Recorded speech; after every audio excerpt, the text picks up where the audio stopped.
오늘 말씀은 열왕기상 8장 22절에서 30절까지의 말씀입니다. 하나님은 약속대로 솔로몬을 통해 성전을 건축하셨습니다. 성전을 건축한 이후에 솔로몬은 백성과 함께 언약궤를 성전으로 옮기고 성전 완공이야말로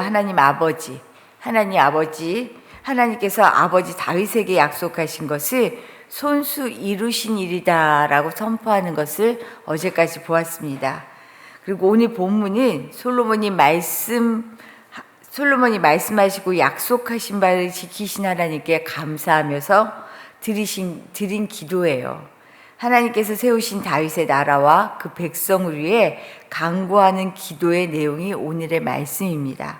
사실 솔로몬의 기도는 53절까지 이어지는데 솔로몬의 기도를 크게 큰 줄기의 기도, 오늘 내용이 큰 줄기의 기도라면 그 다음부터 53절까지는 테마가 있어요. 대략 7가지 정도의 테마를 가진 기도로 분류할 수 있습니다. 그 가운데 오늘 큰 줄기의 기도에 해당하는 부분을 보려고 해요. 기도에 대해 아는 것과 기도하는 사람이 되는 것은 다르죠. 시간이 많다고 기도하는 것도 아니에요. 그렇다고 많은 시간을 기도했다고 해서 또 바르게 기도하는 것도 아닙니다. 무엇보다 중요한 것은 하나님과 내가 서로 소통하는 바른 기도를 드리는 거죠. 이런 점에서 오늘 솔로몬의 기도를 통해서 바른 기도의 시작이 무엇인지를 살펴보려고 합니다. 바른 기도의 시작은 내가 기도하는 대상이 누구인지를 잘 아는 것에서 시작한다라고 말씀드리고 싶어요. 이런 점에서 오늘 솔로몬의 기도는 자신이 기도하는 대상인 하나님이 누구인지 어떤 성품을 지닌 분인지 너무나 잘 알고 있었어요. 그래서 하나님과 소통하는 기도를 드리고 있다라고 이야기할 수 있을 것 같아요. 먼저는 솔로몬은 언약을 지키시는 분으로 하나님을 고백하고 있습니다. 솔로몬은 하나님을 향해 하늘과 땅을 통틀어 주와 같은 신은 없다라고 고백하면서 온 마음으로 행하는 종들에게 반드시 언약을 지키시고 은혜를 베푸시는 분입니다 라고 고백합니다. 이것이 23절의 말씀에 있어요. 우리 8장 23절 말씀 한번 다시 읽어보겠습니다. 이르시되 이스라엘의 하나님 여호와여, 위로 하늘과 아래로 땅에 주와 같은 신이 없나이다. 주께서는 온 마음으로 주의 앞에서 행하는 종들에게 언약을 지키시고 은혜를 베푸시나이다. 우리 하나님은 정말로 하늘과 땅에 이런 분이 없으신데 온 마음으로 주 앞에서 행하는 종들에게는 반드시 약속을 지키시고 은혜를 베푸시는 분입니다 라고 고백하고 있어요. 그래서 반드시 언약을 지키시는 신실한 하나님은 내 아버지 다윗에게 하신 말씀 역시 결국은 이루어내셨습니다 라고 성전 건축을 마치면서 그렇게 고백하고 기도하고 있죠. 솔로몬이 이처럼 하나님을 향해 언약을 지키시는 신실한 분으로 고백하면서 기도하는 것입니다. 이 기도가 25절에 이렇게 구체적으로 기도하고 있어요. 제가 한번 읽어드릴게요.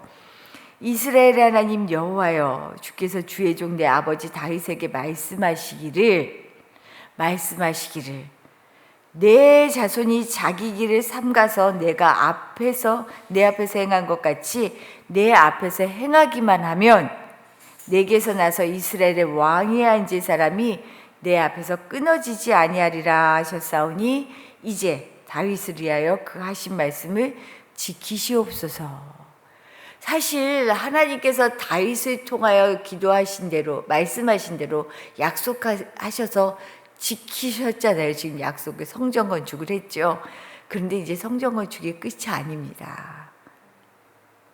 이후에도 약속하신 바대로 이루어 달라고 기도해요. 지금 말씀은 이 기도를 보면 이스라엘의 왕위에 앉을 사람이 끊어지지 않게 해달라고 자신과 후손을 위한 기도를 드립니다. 그런데 단순히 잘 되게 해달라고 하는 기도가 아니에요. 이 기도에는 전제가 있어요. 앞에 뭐라고 얘기해요?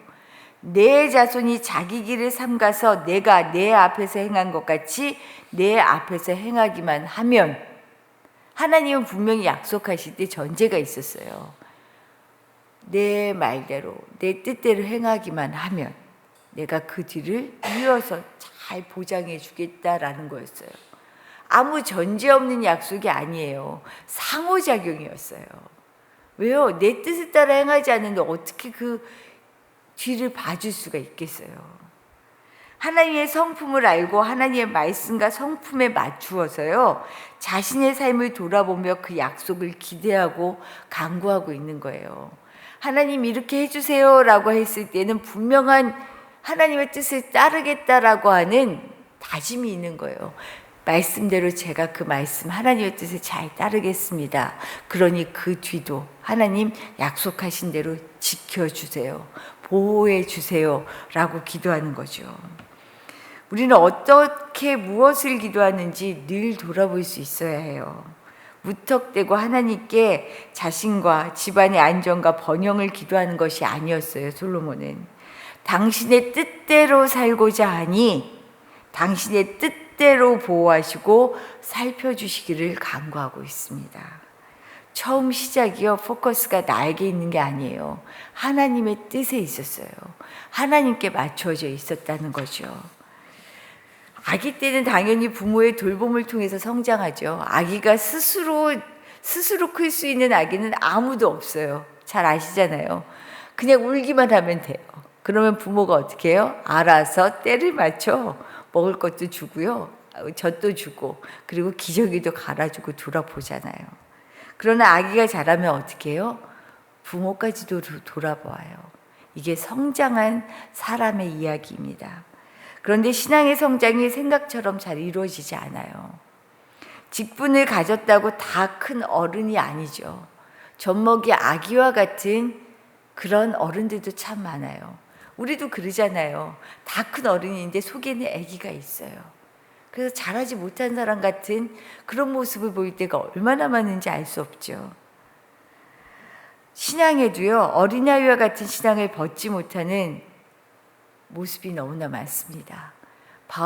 히브리서 기자가 이렇게 말을 하죠. 제가 히브리서 5장 12절 말씀을 읽어드릴게요. 때가 오래되었으므로 너희가 마땅히 선생이 되었을 터인데, 이제 신앙의 연수를 보면 선생이 될 만하다라고 얘기해요. 그런데 너희가 다시 하나님의 말씀의 초보에 대하여 누구에게서 가르침을 받아야 할 처지가 되었다. 단단한 음식은 못 먹고 젖이나 먹어야 할 자가 되었도다. 신앙의 성장을 이루지 못한 이들을 향해서 한 말이에요. 선생이 될 만한데 아직도 초보네. 이제 단단한 음식을 먹어야 하는데 아직도 젖을 먹고 있네. 어떻게 하면 좋으냐라는 거죠. 사람의 만남을 비롯한 하나님의 만남, 이 기도 역시도 상호작용입니다. 소통하는 거예요. 일방적이지 않아요. 일방적이면요, 누구든지 나가 떨어져요. 아시잖아요. 상호작용이 일어나야 해요. 기도 역시 마찬가지입니다. 하나님과의 만남 역시 마찬가지라는 거죠. 하나님의 뜻을 알고 나의 마음을 맞추려고 하는 것, 이것이 신앙생활이죠. 기도도요, 다양한 기도를 드릴 수 있어요. 처음에 만날 때 어때요? 하나님은 우리에게 맞춰주시잖아요. 아기와 같은 우리의 수준을 맞춰서 찾아와 주셔요. 그러고 나면 우리도 이제 성장을 이루어야죠. 우리가 아기와 같은 기도를 드렸다고 해서 기도를 안 드린 게 아니야, 뭐 이렇게 말할 수는 없지만요, 거기에 머물러 있는다면 문제죠. 우리의 기도도요, 신앙도 성장을 이루기를 기도하시기를 바랍니다. 단단한 음식도요, 마음껏 먹을 수 있는 것, 은혜 중에 은혜잖아요. 머물러 있는 사람이 아니라 성장을 이루는 사람이 되시기를 오늘도 기도하실 수 있기를 부탁드립니다. 두 번째로요, 솔로몬은 하나님의 크심을 인정하고 있어요. 솔로몬은 아버지 다윗 때부터 소원하던 성전 건축을 이루었어요. 그러나 솔로몬은 성전을 지은 것으로 할 일을 다 했다라고 생각하지 않습니다. 무려 7년에 걸쳐서 성전을 건축하죠. 얼마나 온 힘과 정성을 기울여서 않았겠어요. 그런데 이 성전조차도 하나님을 감당할 수는 없다는 것을 너무나 잘 알고 있습니다. 27절 말씀 한번 같이 읽어볼까요? 27절입니다. 하나님이 참으로 땅에 거하시리까 하늘과 하늘들의 하늘이라도 주를 용납하지 못하겠거든 하물며 내가 건축한 이 성전이오리까. 알았어요. 성전은 하나님을 담을 수 없는, 정말 담을 수조차 없는 것이라는 것을 알았어요. 솔로몬은 성전 자체를 신성시하거나 하나님을 성전 안에 가두려 하지 않았습니다. 내가 이렇게 애를 쓰고 지었는데, 내가 어떻게 지은 성전인데 이렇게 자기의 그 한 일에 어떻게 보면 업적 같은 일이죠. 여기에 하나님을 가두지 않았어요. 이거 아무나 할 수 있는 일 아니에요. 내가 어떻게 세운 교회인데 이게 감히 할 말이에요? 있을 수 없는 얘기죠. 이전에 조상들이 언약궤를 하나님처럼 여기면서 오히려 하나님을 자신들의 편의에 따라, 언약궤만 있으면 전쟁이 이길 것 같아서 룰도 법, 하나님의 말씀도 계명도 어겨가면서 그냥 마음대로 움직였던 일 기억하잖아요. 솔로몬도 알았을 거예요. 이러다가는 큰일 난다는 것을. 성전을 건축하고 감사하며 충분히 만족할 수도 있었겠지만 솔로몬은 성전이 지니는 의미를 알았습니다. 성전이 하나님이 아니라 성전이 하나님의 말씀처럼 하셨던 말씀처럼 당신의 이름을 두시겠다고 한 곳이다 라는 것을 알았어요. 이 약속에 근거하여 이 성전을 향하여 백성들이 기도하면 하늘에서 들으시고 응답해달라고 기도하고 있어요. 이 성전이 하나님인 것이 아니라 하나님을 만나는 통로가 되게 해주십시오. 그래서 하나님을 향하여 부르짖는 자리가 되게 해주시고 하나님은 이곳에서 우리의 기도를 들어주십시오 라고 기도하고 있는 거예요. 29절의 말씀입니다. 우리 같이 읽어볼까요? 29절입니다. 주께서 전에 말씀하시기를 내 이름이 거기 있으리라 하신 곳 이 성전을 향하여 주의 눈이 주야로 보시오며 주의 종이 이곳을 향하여 비는 기도를 들으시옵소서. 성전은 주님과 만나는 곳, 소통하는 자리다 라는 거죠. 성전을 하나님처럼 여기며 그 힘을 빌려 기도 응답을 받겠다는 기복신앙이 아니에요.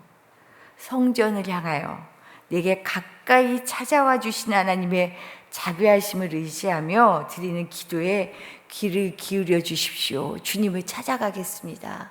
만나 주십시오. 하는 거죠. 우리는 어떤 신앙으로 살아가고 있는지, 내가 한 업적, 내가 살아온 삶의 모양들, 이것으로 하나님을 나 이만큼 했는데요 라고 우리가 들이밀 게 있겠어요? 아무것도 없죠. 그리고 내가 교회에 다닌다라고 하는 것이 우리 안에서 면죄부가 되는 게 아니에요. 아까도 말씀드렸지만 아기의 초보의 때를 넘어 날마다 하나님과 더 가까워지기 위해 나아가는 삶, 이게 그리스도인의 삶이잖아요. 내가 얼만큼 이만큼 자라서 내가 이만큼 컸어, 이 자리에 있어, 이거 우리 관심사가 이게 아니잖아요. 어떻게 하면 하나님의 마음을 좀 더 알고 하나님의 뜻에 맞추어 살아갈까, 여기까지가 늘 우리의 삶의 과제처럼 나아가는 방향 아니겠어요? 성전을 하나님처럼 여기며 살아가는 것이 아니라 성전을 통하여 하나님을 찾아가는 사람, 하나님을 더 만나려고 하는 사람 될 수 있기를 바랍니다. 소통은요, 상대를 아는 이해에서 시작이 됩니다. 나를 먼저 찾아와 주신 하나님께서 내 상황과 내 마음에 맞추어 다가와 주셨던 것처럼요, 이제는 우리가 하나님을 알아가는 거죠. 이제는 하나님을 영광스럽게 하는 일에 마음을 맞추어 살아가려고 나아가는 것이죠. 이렇게 이런 기도를 드릴 수 있는 우리 모두 되시기를, 우리 집사님들 되시기를 축복합니다. 이런 삶이 우리 안에서 진짜 기쁨이구나, 행복이구나, 이렇게 살아가니까 하나님의 나라가 무엇인지, 천국을 살아가는 것이 이런 것이구나라는 것을 드릴 수 있게 되시기를 축복합니다. 우리 주신 말씀 생각하며 기도하도록 할게요. 하나님은요, 당신의 마음을 다하여 하나님을 정말 찾는 사람을 향해 정말 어떤 것이든 정말 내어주시는 분 아니에요? 은혜를 베푸시는 분이시죠. 이 하나님을 내가 신뢰합니다. 기도하시고요. 그리고 하나님의 크기를 내 생각과 내 뜻에 제한하는 것이 아니라 무한한 하나님을 알아가는 사람 되게 하시고 그 하나님을 누리며 살아갈 수 있게 해달라고 기도하시기를 바랍니다. 더불어 우리 교회에 우리 교우들을 위해 기도할게요. 아기부터 우리 어르신들까지 정말 하나님의 말씀에 따라 늘 말씀으로 충만하며 그래서 인생이 형통한 것이 무엇인지를 알아가는 인생 되게 해주십시오. 기도하시기를 부탁드립니다. 우리 아이들이 말씀에 따라 잘 자라게 해주시고요.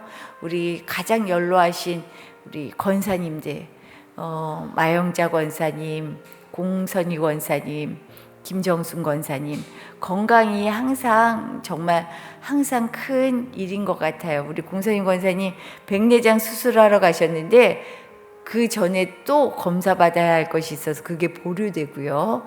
또다시 이렇게 더 큰 숙제를 안게 되셨어요.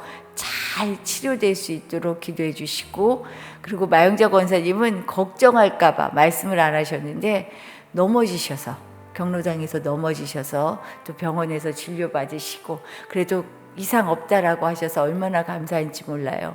늘 안전하게 해달라고 기도해 주시고, 김정순 권사님은 서울 자녀들이 있는 곳에 가셔서 눈이 많이 시리셔서 이렇게 선글라스 없이는 실내에서도 쉽지 않다라고 하시거든요. 눈 시술을 또 받으실 것 같아요. 이 일들을 위해서 하나하나 기도해 주시고 우리 부모님들을 위해서도 같이 기도하시기를 부탁드립니다. 기도드리겠습니다.